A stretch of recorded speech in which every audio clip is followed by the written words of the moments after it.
Кога зборуваме за зелените политики, зелената агенда, за жените, јас никако не би можела жените да ги издвојам од оваа зелена политика и зелена агенда. Како држава се повеќе и повеќе вложуваме во зелената агенда, можам да кажам дека зелената агенда веќе е дел од секојдневието на Европа, така што тоа што тече во Европа полека ни го наметна и ни го наметнува и нас.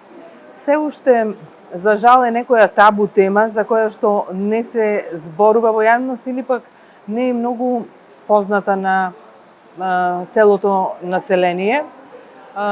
И можеби тоа е во моментот што недостасува, а навистина се работи во институциите, се работи во образованието, и во средните школи, и во високите институции, меѓутоа се работи и во индустријата.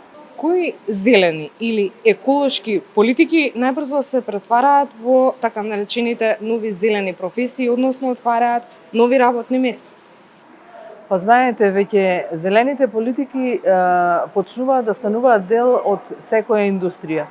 Така што би рекла пред се инженерските струки ја има таа предност.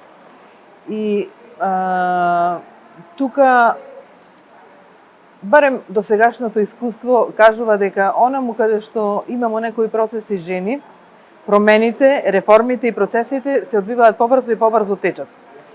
Кај нас последните години главно во енергетиката ја забележуваме оваа зелена промена, соларната енергија, ветерните паркови кои што се надевам дека за многу брзо време ќе започнат да се градат, оние кои што ги најави владата уште на самиот старт кога почнувавме со работа. И она што за нас како Министерство за животна средина и просторно планирање е особено важно е справувањето со отпадот, односно веќе сме во некоја, ајде да речам, фаза, понапредна фаза, година и нешто работиме веќе напорно и упорно, и се надевам дека нашите генерации ќе бидеме сведоци кога од ѓубрето кое што за жал тие депонии се насекаде околу нас, веќе ќе може да гледаме енергија која што ќе биде во корист на сите граѓани на државата.